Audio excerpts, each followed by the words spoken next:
in Daniel and chapter 6. Daniel and chapter 6. I will read up to verse 10. It's the famous chapter in the book of Daniel. I was saying last week when we began this chapter that kids in Sunday school would tell you about Daniel and the lion's den. It's what Hollywood movies are made of. Let's read the first 10 verses. It pleased Darius to set over the kingdom 120 satraps to be throughout the whole kingdom, and over them 3 high officials, of whom Daniel was one, to whom these satraps should give account, so that the king might suffer no loss. Then this Daniel became distinguished above all the other high officials and satraps, because an excellent spirit was in him. And the king planned to set him over the whole kingdom. Then the high officials and the satraps sought to find a ground for complaint against Daniel with regard to the kingdom. But they could find no ground for complaint or any fault, because he was faithful, and no error or fault was found in him. Then these men said, "We shall not find any ground for complaint against this Daniel unless we find it in connection with the law of his God." Then these high officials and satraps came by agreement to the king and said to him, "O King Darius, live forever. All the high officials of the kingdom, the prefects and the satraps, the counselors and the governors are agreed that the king should establish an ordinance and enforce an injunction, that whoever makes petition to any god or man for 30 days, except to you, O king, shall be cast into the den of lions. Now, O king, establish the injunction and sign the document, so that it cannot be changed according to the law of the Medes and the Persians, which cannot be revoked." Therefore, King Darius signed the document and injunction. Verse 10. When Daniel knew that the document had been signed, he went to his house, where he had windows in his upper chamber open toward Jerusalem.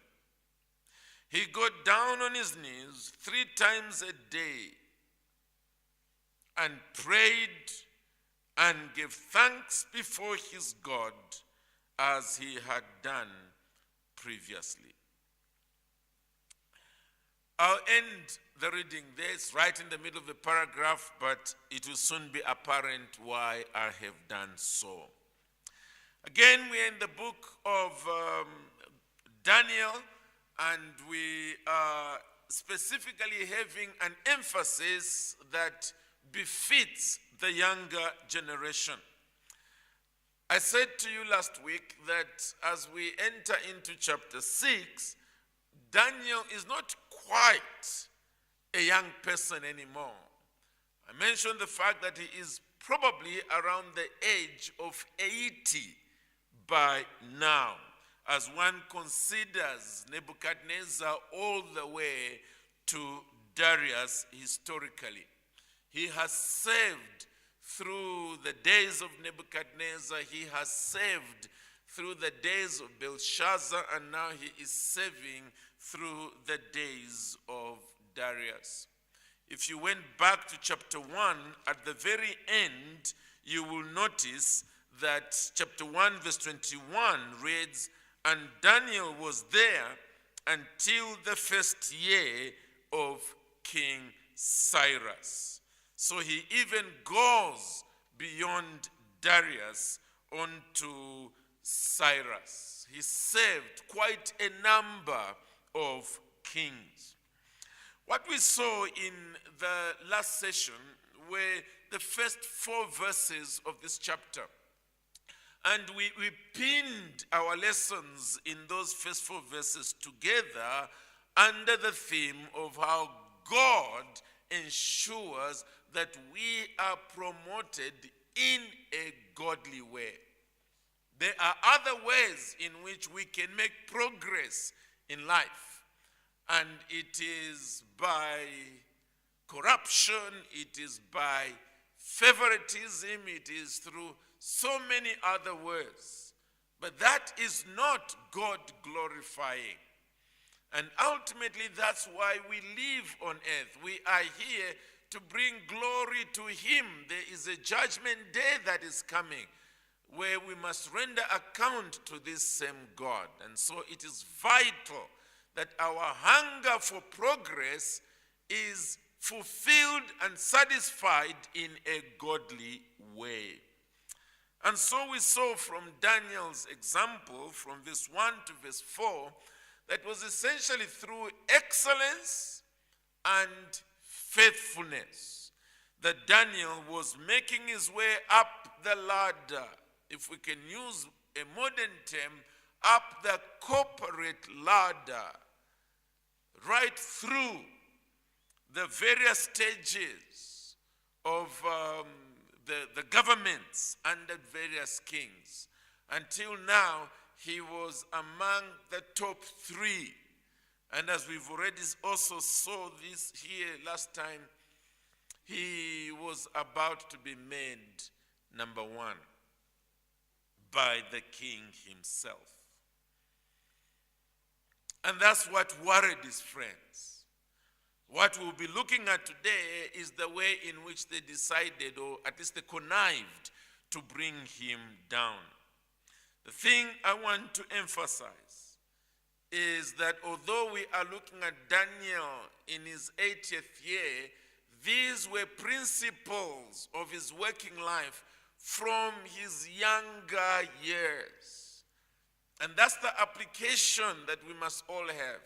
Don't sit there saying to yourself, well, when I have finished college, when I have finished university, and I have a good job, a job of my dreams, that is when I will put in excellence. That's when I will seek to be faithful. No.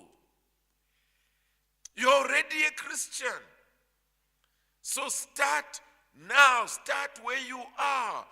If you're in secondary school, start there. If you're in college, start there with your homework and your assignments.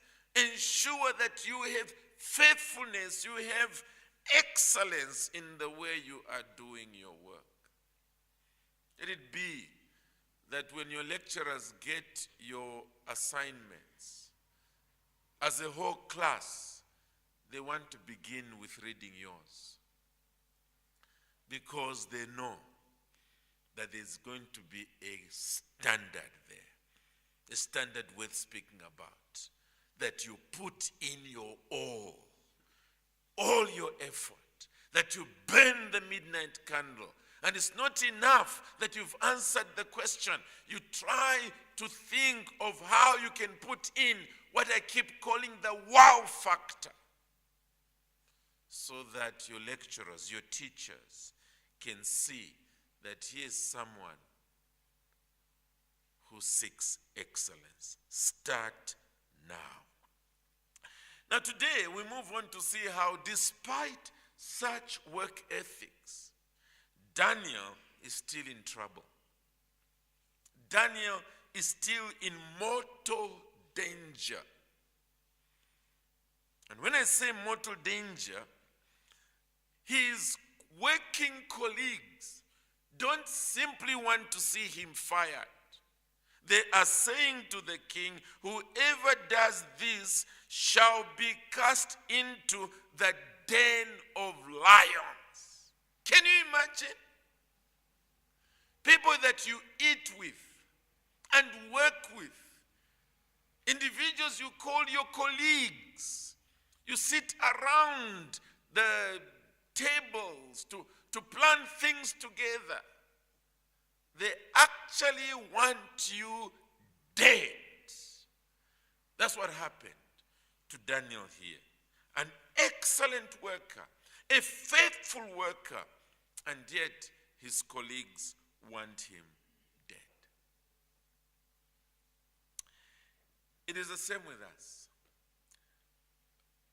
Brethren, don't be deceived in thinking that because you are a good, solid, excellent, conscientious worker, that everybody will be singing your praises. Don't cheat yourself. There will be people you eat with, people you work with, who will be doing everything in their power in order to bring you down.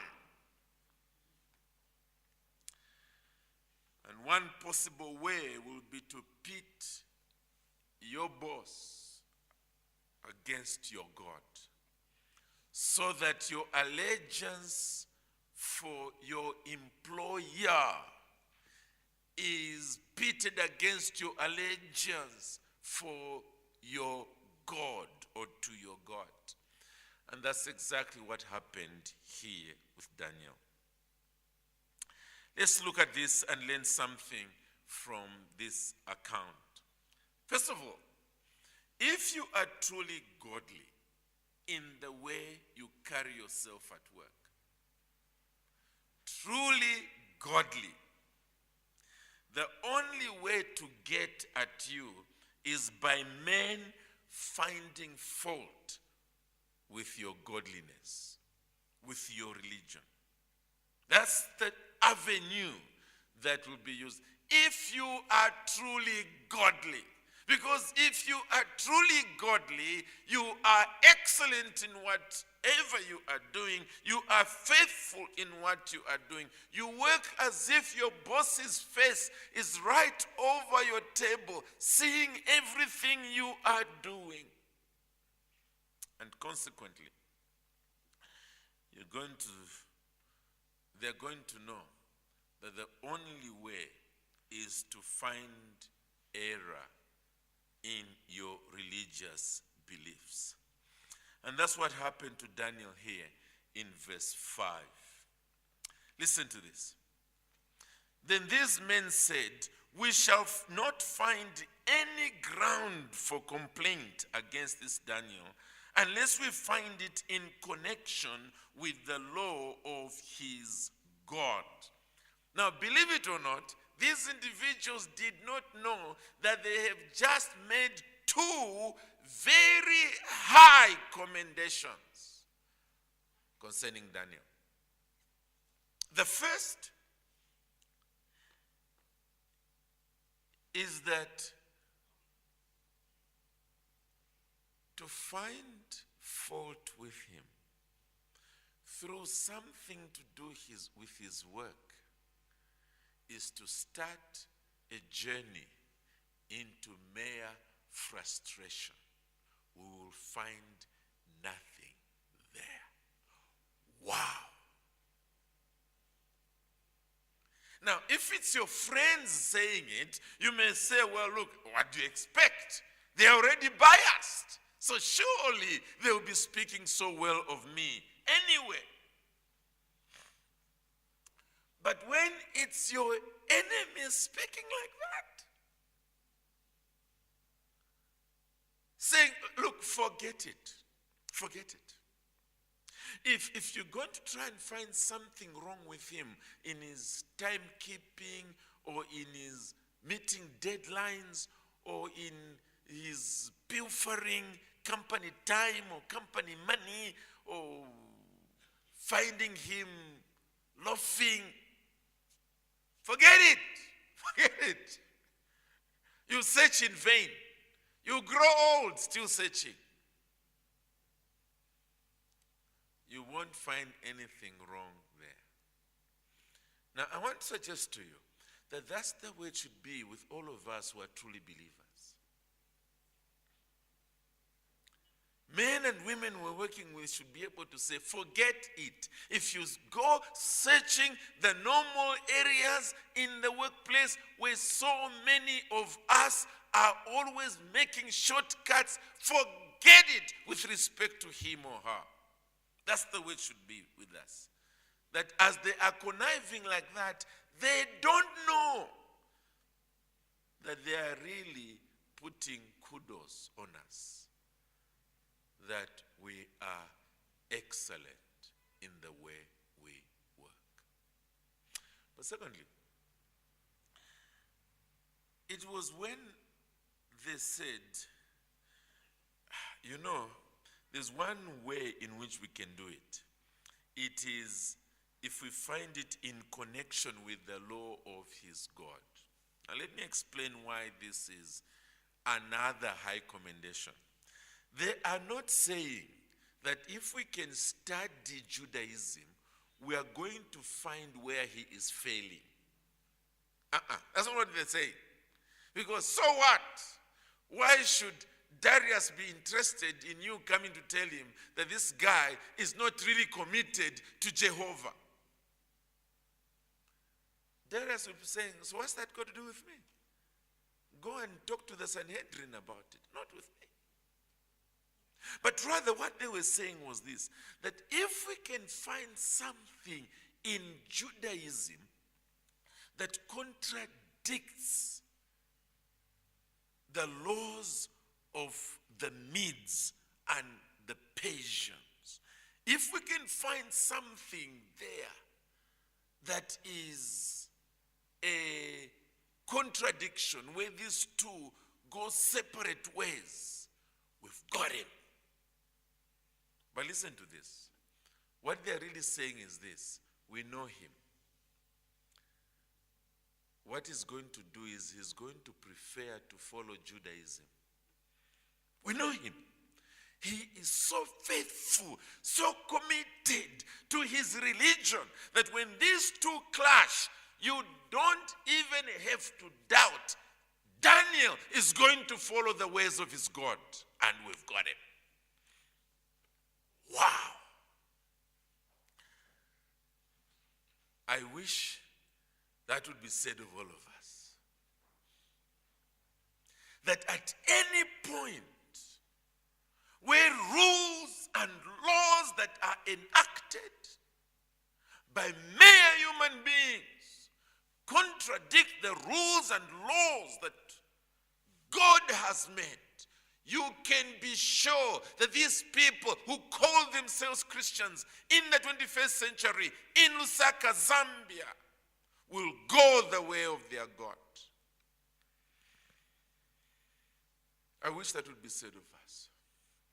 But as we shall soon see, sadly, that's not the case. It was yet another high commendation for Daniel. And brethren, would to God that that was true of us. And I want to repeat, these are not decisions you make when you now have gray hair or a bald head. These are the kind of decisions you make when you are still young. These are the kind of decisions you make when you are still playing with your friends as teenagers, but as believers. These are the kind of decisions you make as college students, as university students, as starting out your working life. You resolve, Lord, I am going to be committed to your will and your word, whatever the price. So that by the time you've gone into your 40s and 50s and 60s, your friends, your working colleagues, they know that if you are going to trap this guy, this lady, you can only do so by coming up with rules that contradict the Christian faith. We've seen him growing up. That's the way this individual is. He's going to look you in the face and say, sorry, I cannot. May God help me. May he help me. You've got him. Bingo, as the word says.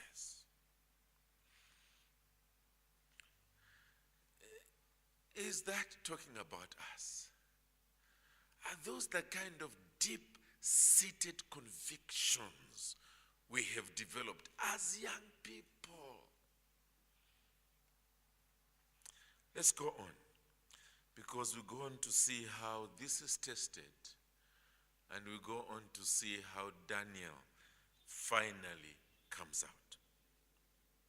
Now, due to the wholesome nature of our faith, the Christian faith that is, men have to come up with ridiculous demands in order to make our faith contradict nature.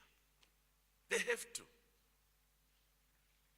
They have to come up with what is totally senseless. And that's what happened here. Daniel's workmates finally came up with a ridiculous way to bring Daniel down. Let's look at verse 6 down to verse 9. We notice that they went into an agreement. They connived. Then these high officials and satraps came by agreement to the king and said to him, they connived. And they began by telling him a lie. Listen to this. O King Darius, live forever. All the high officials of the kingdom, the prefects and the satraps, the counselors and the governors are agreed that the king should establish an ordinance and enforce an injunction. Well, we know that not all agreed, because Daniel was in this category. He was one who was one of the three high officials. He didn't agree to this. They lied.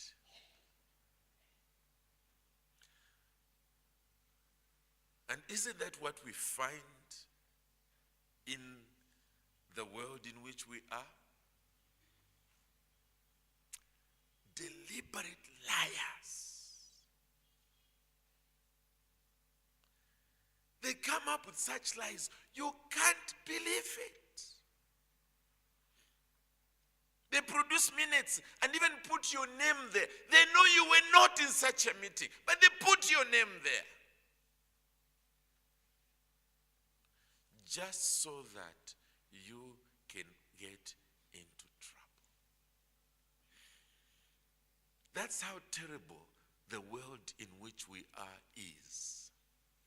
When they are out to get you, they throw morality out of the window.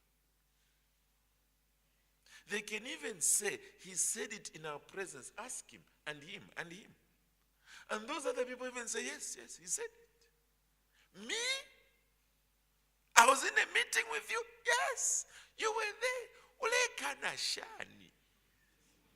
Wafwere shati ya white. You were wearing a white shirt that day. They lie. And they agree to lie. But secondly, what they were asking for was senseless. I mean, what was to be gained by this exercise? Let me read the exercise to you. Halfway through verse 7. This is the exercise. That whoever makes petition to any god or man for 30 days, except to you, O king, shall be cast into the den of lions. Now, sit there and think for a moment. What was going to be gained by this? What profit was going to come to the kingdom? What? Nothing. I mean, maybe if they said, bowing down to you as it was with the other three of Daniel's friends, that they should not bow down to anyone else except to you, O king, because you alone are to be worshipped as king. In those days, it was the idol that Nebuchadnezzar had put up. Maybe. But even saying for 30 days, what exercise is this? That for 30 days, nobody should ask of anyone else except to ask you, O king. Part of the senselessness is pretty obvious. Imagine an entire kingdom asking one person. Imagine the nation of Zambia, and you are told that you must not ask for anything from anyone except Edgar Lungu. And now you are all making your way to State House. Is that even conceivable? Why put people under so much inconvenience? What is to be gained?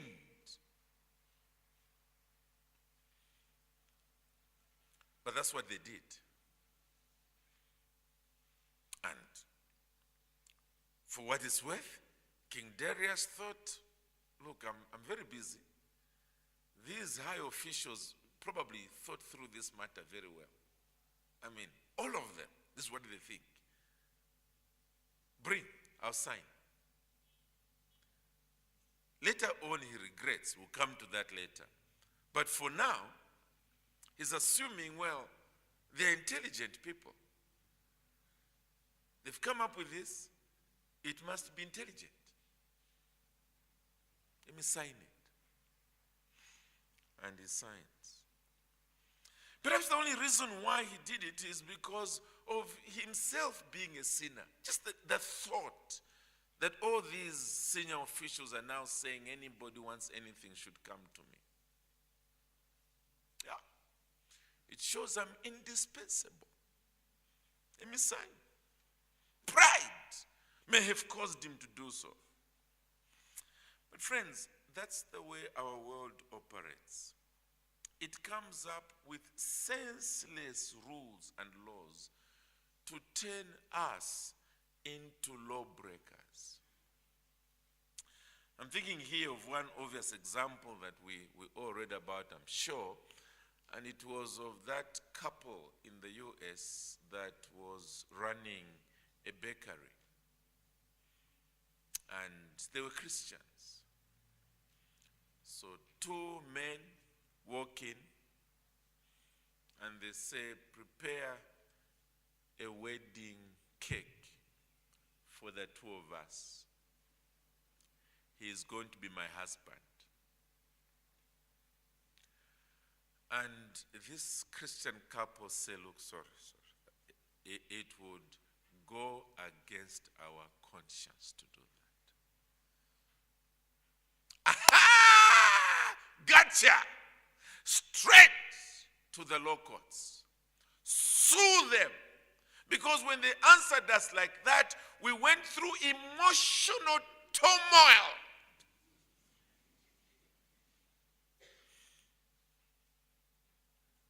We underwent high blood pressure. Sue them for that. Discrimination. And heap upon heap upon heap upon heap of all kinds of results. We felt like we were less than human when they said that to us. Our egos were crushed, and so forth. They were made into lawbreakers. In fact, the courts upheld the accusation and the charge.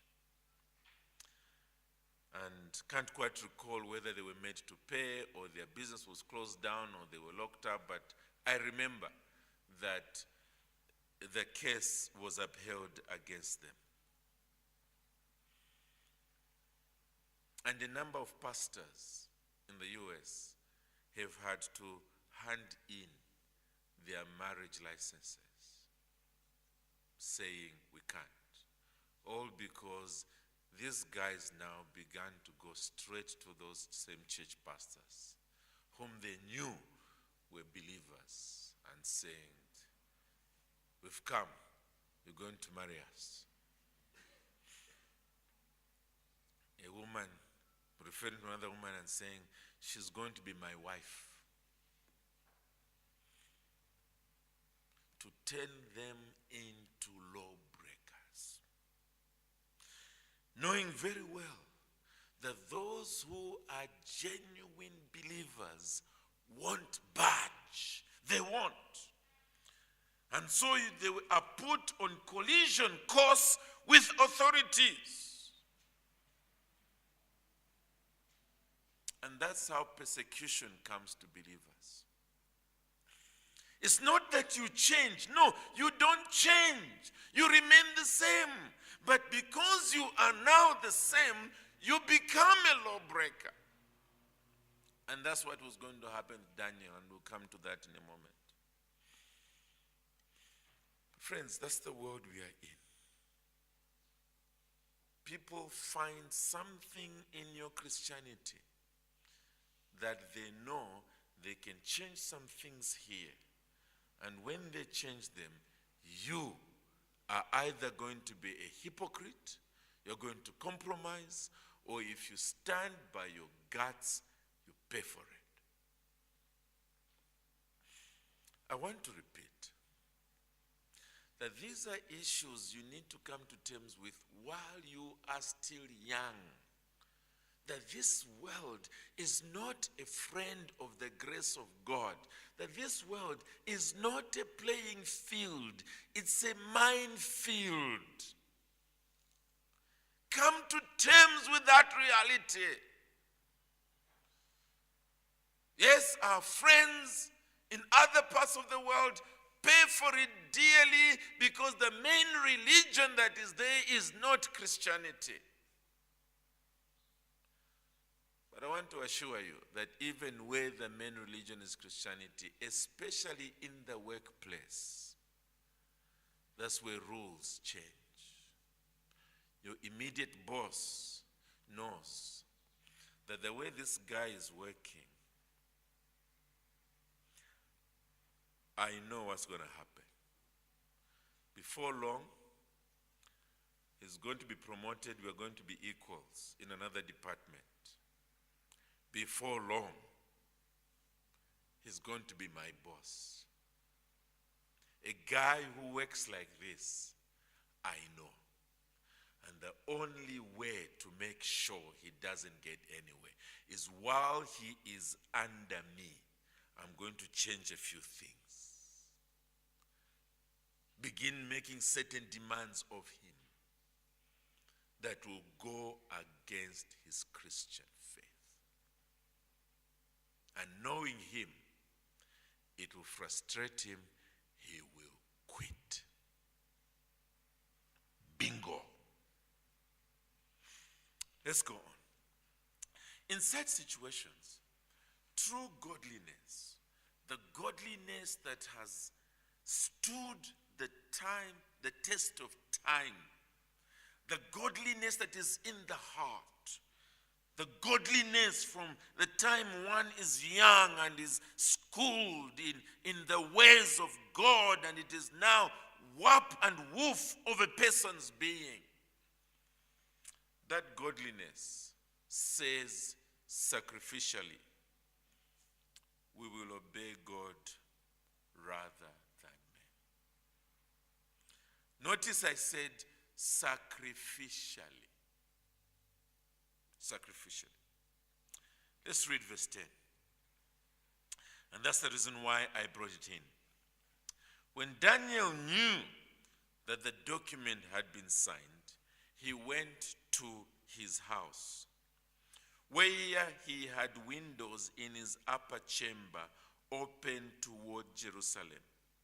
He got down on his knees 3 times a day and prayed and gave thanks before his God as he had done previously. There are two questions you are likely to ask concerning what Daniel has just done. The first is obvious. Why did Daniel do this? Is this not suicide? I mean, come on, Daniel. Pray, yes, but pray secretly. With your windows closed and curtains drawn. Why did Daniel do this? The answer is found for us in 1 Kings and chapter 8. Let's quickly turn there. 1 Kings chapter 8.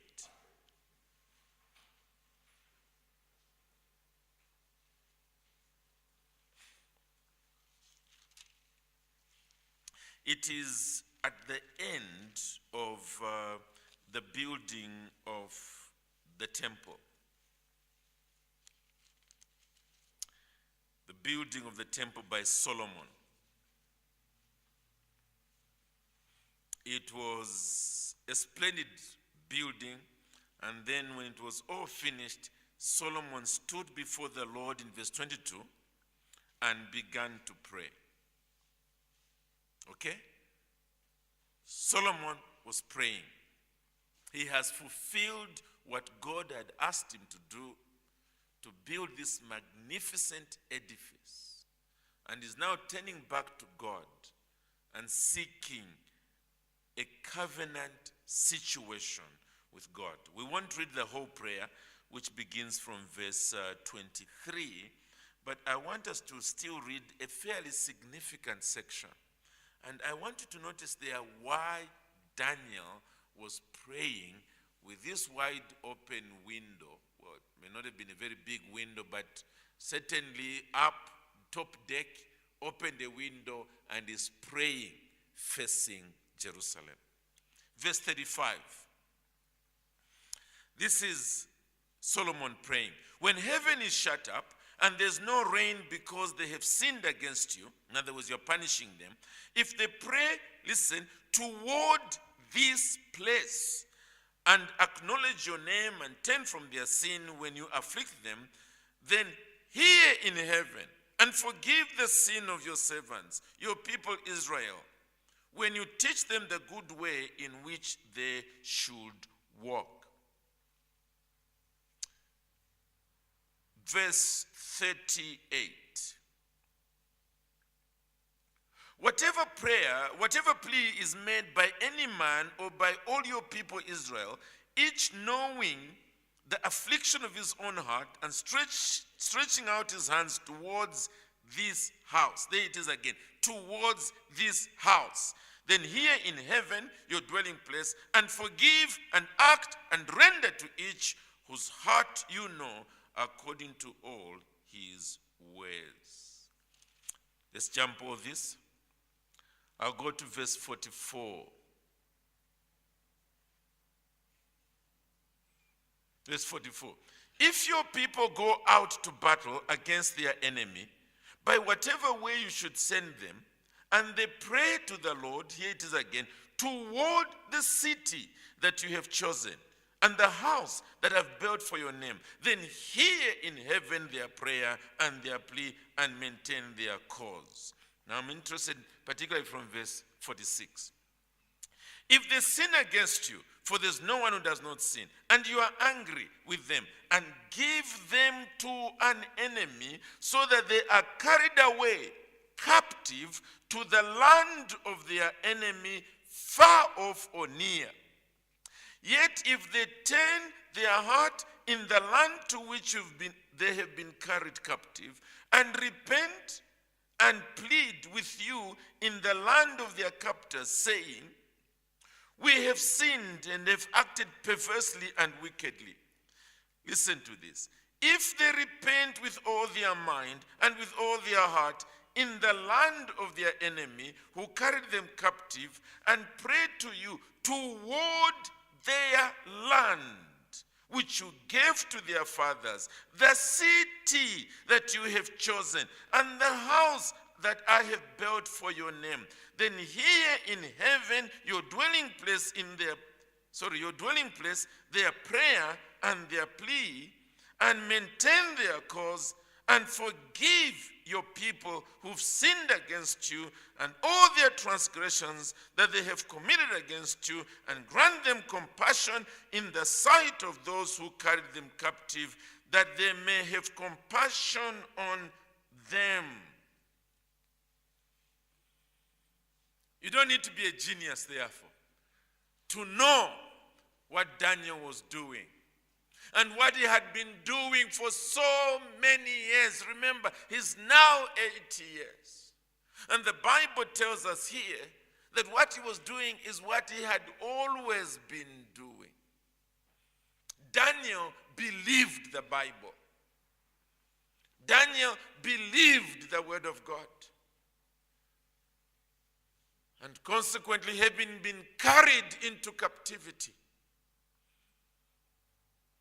Daniel 3 times a day would open that window and pray towards Jerusalem, confessing his sin, the sins of God's people, and pleading with God, Lord, restore us. Take us back to that land that you gave us. That's what Daniel was doing. He was not praying simply that people should see him as a prayer warrior.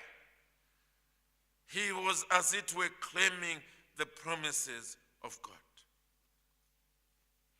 It was for his own good. It was for the good of Israel. This is what God had promised. And so he was praying for the sake of God's people, that they might have a better day. So he was simply carrying out a duty that any faithful Israelite should be carrying out, imploring God, facing Jerusalem. Let's go back to Daniel, because there's a second question that will be asked. And it is, was Daniel not breaking God's command? Because God says, at least by the time we're in Romans, it's in black and white, that we are to obey rulers. We are to obey rulers. Romans 13. Romans 13, beginning with verse 1. Let every person be subject to governing authorities, for there is no authority except from God, and those that exist have been instituted by God. Therefore, whoever resists the authorities resists what God has appointed, and those who resist will incur judgment. Verse 5. Therefore, one must be in subjection, not only to avoid God's wrath, but also for the sake of conscience. Is this not what Daniel was doing? Disobeying Darius. The answer is pretty straightforward, and it is this: that we are to obey rulers because they are God's deputies. But when a deputy begins to want to make people under him disobey the one who he is deputy to, then you are right in saying to him, sorry, I must obey your boss rather than you. And that's what was happening here. Daniel was being expected by the deputy, that is an earthly ruler, to disobey the God who is there, his promises, his covenant, and Daniel says, sorry, if you want to kill me, just kill me. But there are bigger issues to do with my soul and God, bigger issues to do with the eternal welfare of God's people, bigger issues to do with the promises of God that I am engaged in here. Yes, As the apostles once said in the New Testament, we must obey God rather than men. We must obey God rather than men. So, brethren, we are pausing there. The situation is continuing to mount. The tension is continuing to build. And very soon, the guys will find Daniel. And they will say, gotcha. And they'll go report him. Daniel will find himself in the lion's den. Much to the regret of Darius, because this guy was his best worker. And Darius will realize, I was tricked, but I signed. What can I do? So take it from me that despite your excellence and faithfulness, you will meet real trials from the very people that you are working with. They will turn against you because you are a threat to them. You are. Not because you are in competition with them, but simply because you are living your life as one who is faithful to God. You worship God from 8 in the morning to 17 hours in your workplace. You worship him with your hands and your mind. You pour in your all in order to make this world a better place according to the gifts that God has given you. And they will hate your guts because of that, and will want to get rid of you. Jesus warned about this when he said in Matthew 5, blessed are you when men persecute you and falsely accuse you because of me, he says. For so they persecuted the prophets. In other words, it's nothing strange happening to you. That's the way it was with God's faithful servants before. As I close, I want us to bear something in mind, and I will use it by way of application, and it is this. Daniel, unlike his friends, was not breaking God's commands.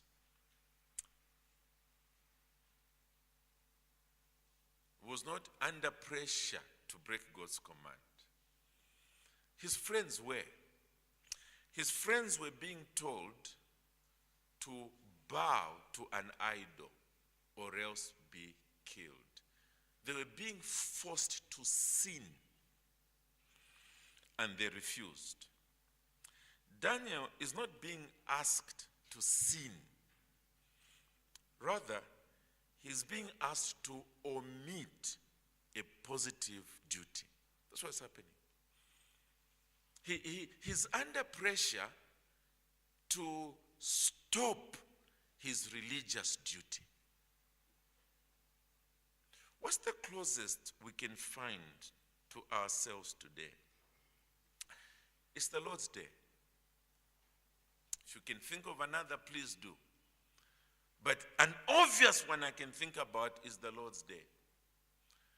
God has made it clear. 6 days you shall labor and do all your work. And then come the 7th. After 6 days of work, you must rest. And that's what the Sabbath is. The word Sabbath simply means rest. It doesn't mean Saturday, by the way, as SDS would like to make it. It means rest. And on that Sabbath, in other words, on that resting day, I have hallowed it. I have said it must be put aside for my worship. Now, friends, that makes sense. Because the God who has made us, the God who keeps us healthy, the God who has given us intelligence and enabled us to study whatever it is that we are doing, the God who enables our society to be in peace, our families to be intact, so that we can get out there and work, and consequently earn our living, says, after you've toiled for 6 days, come and be before me and worship me. Say to me, Lord, thank you for enabling me to do what I was able to do. Lord, thank you. You are a good God, a God of providence. All I am and all I ever hope to be. It is you who's given me. Thank you. And you come with something of the fruit of your labors. You come and you say, Lord, here is but a part of that which I've been able to reap through my period of work. Here it is, Lord. Thank you, thank you. And so I worship God with the fruit of my mouth. I worship God with the fruit of my hands. Friends, is that not only common sense? And I want to repeat, that's something that we need to ingrain in our lives while we are still young. It is a positive duty. We have people who are now teaching that, the Sabbath is going to be in heaven. Well, that's what the Bible says. But it's not only in heaven. God expects us as a positive duty now. And so even while we are students, we should learn to plan our lives in such a way that for 6 days we are burning the midnight candle. We are studying, we're doing our work. And then the Lord's day comes and we close those books. And we say we've got a positive duty today to worship the Lord who enabled us to do what we did for the last 6 days. That's what it's all about.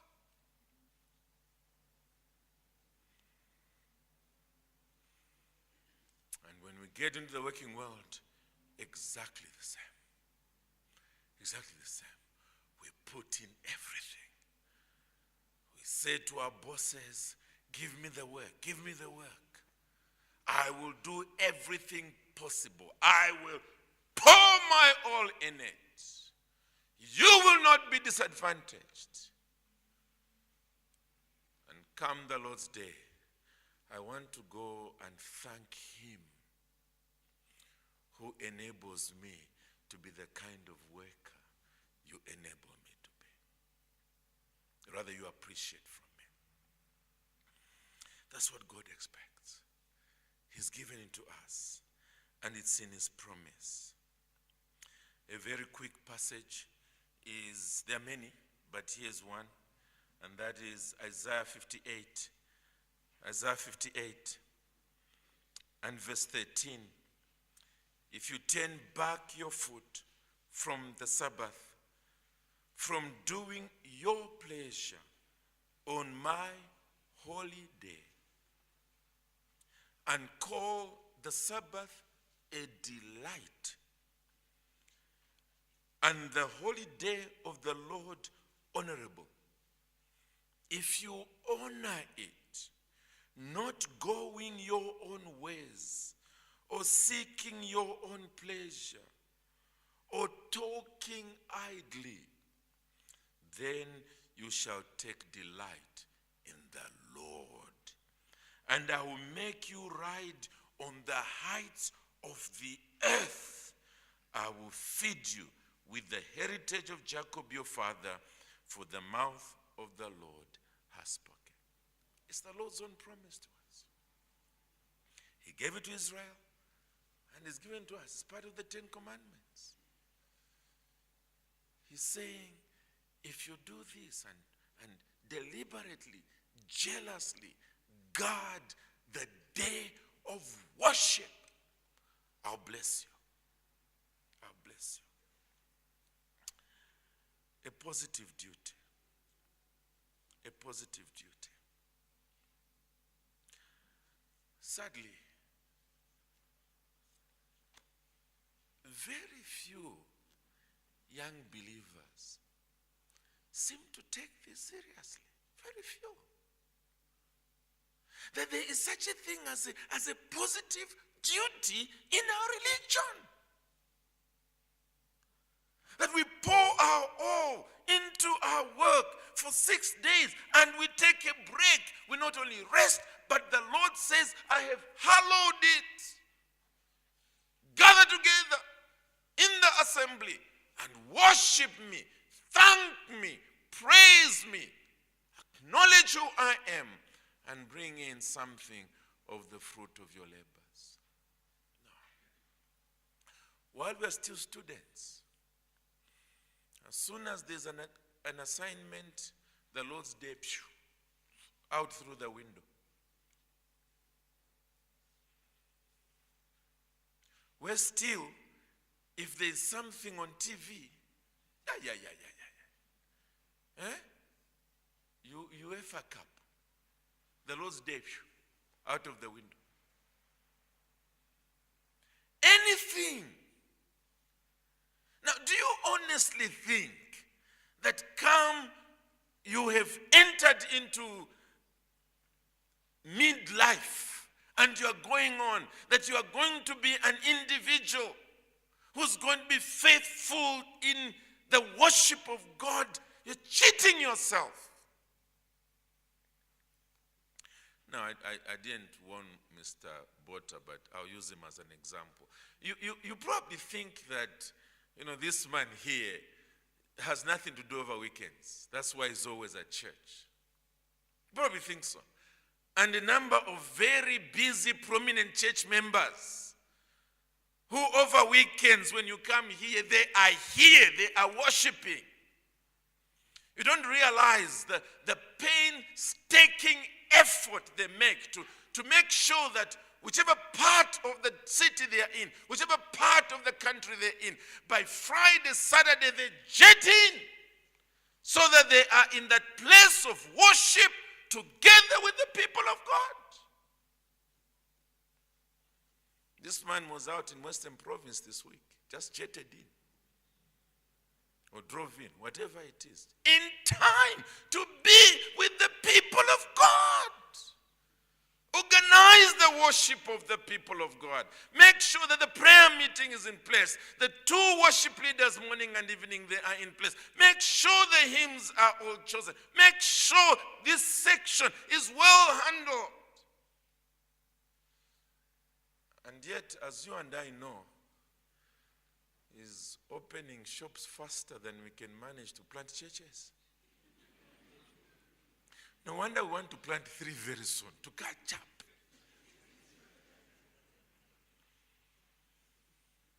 But brethren, you need to realize this. That these men and women whom you admire in these positions, whom you keep finding here in church, it's not just an accident. It's disciplines they developed when they were still young. And they have had to bear the heat of the workplace. With all due respect,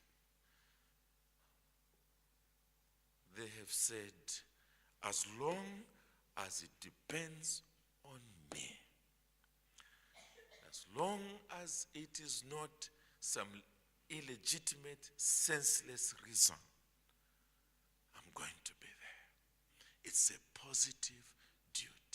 A positive duty. The Lord's Day is commanded for the good of our souls. It is commanded for the good of the church. But may I also add, it's commanded for the good of society. Jesus says, where 2 or 3 are gathered in my name, there am I together with them. And when he was beating up those guys who were changers of money and doing all kinds, turning the Lord's house into a business, he said to them that this place is a house of prayer for many nations, for many nations. We're complaining about violence out there. We're complaining about so many things that are happening out there. Here's the question. Are we in that place where the people of God are crying out to God for their nation? Are we there? And why are we not there? It's because it's a little cold this morning. It's cold. So we'll only go there when it really warms up. Brethren, and I'm talking about young people now. Forget, I was going to say old fools, but let me throw myself in it. Forget us old fools. We are a spent force. Talking about you young people, in whose hands tomorrow's Zambia will be. And I'm saying, if you don't develop granite now, spiritual granite, in your beings, that you believe God, you believe His word, you believe His promises, I want to assure you, Zambia, Africa, will go to the dogs while you are still alive. And we'll be turning in our graves, wondering what happened to that younger generation that we left behind, that the church should go to the dogs. What happened? Oh, that you might be Daniels now. Young Daniels now. With excellence and faithfulness. With spiritual stamina with respect to positive Christian duties. And I want to assure you, not long from now, this whole nation will wake up to the fact that there are a new generation. There is a new generation that cannot be overlooked. A new generation with spiritual stamina turning the whole place round. A new generation that says we must obey God rather than you. If you want, kill us. And what a bright day it's going to be. Oh, I plead with you. I plead with you.